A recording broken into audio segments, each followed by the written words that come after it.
तो चलिए अब ये देखते हैं कि एक से ज्यादा कैपेसिटर को अगर हमने कंबाइन किया तो what is the effect on the capacitance. Capacitors को कंबाइन करने के दो तरीके होते हैं। एक है सीरीज कनेक्शन और दूसरा है पैरेलल कनेक्शन। सीरीज कनेक्शन तब होता है जब उन दोनों के एक ही एंड पॉइंट ज्वाइंट है, दूसरा एंड पॉइंट ज्वाइंट नहीं है। Then we say that the capacitor is in series, दो both the capacitors are in series. So इसको अगर समझना है, for instance here the capacitors C1 and the capacitor C2 are both in series because they are joined together only at one endpoint और वहां पे कोई और तीसरी चीज नहीं निकल रही है। With this basically means that C1 and C2 are in series. Parallel connection में ये होता है कि दोनों एंड सेम पॉइंट्स के अक्रॉस कनेक्टेड है। So best way to understand this is using this diagram. तो यहाँ पे अगर आप देखें C1 और C2 दोनों A और B के अक्रॉस ही कनेक्टेड हैं, तो हम कहते हैं कि इस केस में C1 and C2 are in parallel. So let's now analyze capacitors in series थोड़ी डिटेल में। तो मान के चलते हैं कैपेसिटेंस C1 है, उसके सीरीज में एक कैपेसिटेंस C2 है। They are both connected across the points X and Y और हमको X Y के across effective capacitance C equivalent निकालना है।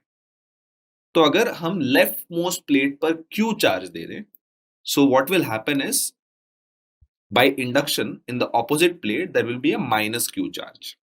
अब अगर आप जो पहले कैपेसिटर का जो राइट प्लेट है उसको दूसरे कैपेसिटर के लेफ्ट प्लेट वाला जो कॉमन रीजन है उसको ध्यान से देखें, द सर्कल रीजन, ये एक आइसोलेटेड रीजन है। इसका मतलब ये है कि इसमें द नेट चार्ज शुरुआत में अगर जीरो था तो एंड में भी जीरो ही होना चाहिए। इसका मतलब in the next plate the series connection है, the capacitance has to be Q और उसकी वजह से उसके अगले प्लेट में the capacitance has to be minus Q. So the key thing about a series connection is that अगर बहुत सारे कैपेसिटेंसेस सीरीज में कनेक्टेड हैं, हर कैपेसिटर के प्लेट पर the magnitude of the charge has to be equal. पहले capacitance पे भी magnitude of the charge Q होगा, दूसरे में भी क्यू होगा, तीसरे में भी क्यू होगा and so on. So let's say first capacitance के अक्रॉस पोटेंशियल V1 है, then V1 has to be equal to Q by C1। Second capacitance के अक्रॉस जो वोल्टेज है वो V2 है, तो V2 has to be equal to Q by C2 because Q equals CV। तो जो total potential difference है that will be equal to V1 plus V2। अब total potential difference will be equal to total charge which is again Q by C equivalent will be equal to Q by C1 plus Q by C2। क्योंकि Q equal है उसको cancel करें तो 1 by C equivalent is 1 by C1 plus 1 by C2। तो अगर C1 C2 दो कैपेसिटेंसेस हैं जिनको सीरीज में कनेक्ट किया गया है, तो C equivalent is given by 1 by C equivalent is 1 by C1 plus 1 by C2। अगर आपको याद है पैरेलल रेजिस्टेंस में ऐसा ही फॉर्मूला आता है, तो रेजिस्टेंस में जो पैरेलल का फॉर्मूला है कैपेसिटेंस में वो सीरीज का फॉर्मूला बन जाता है।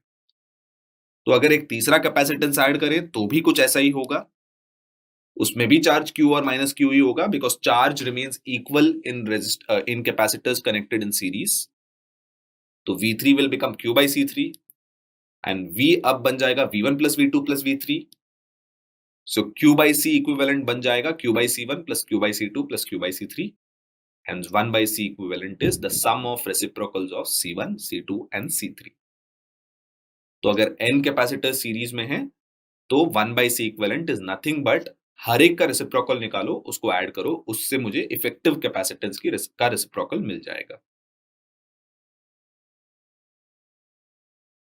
So let's now see what happens when capacitors are in parallel. So let's take C1, C2, both parallelly connected across A and B.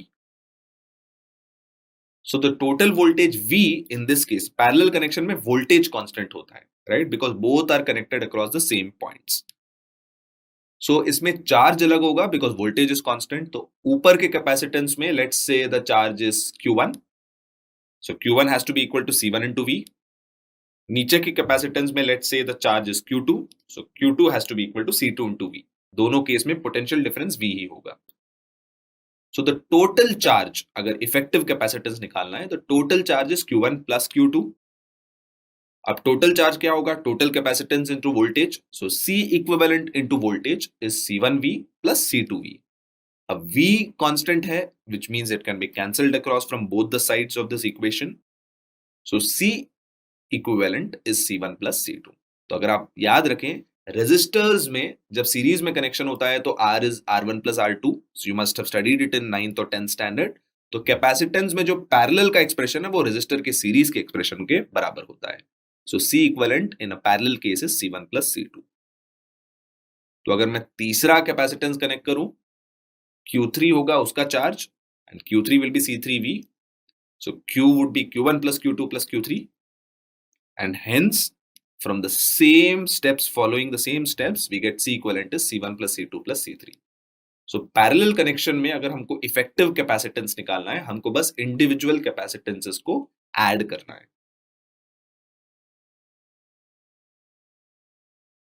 So let's do an example problem now. तो हमको एक circuit दिया गया है where we have to find out the effective capacitance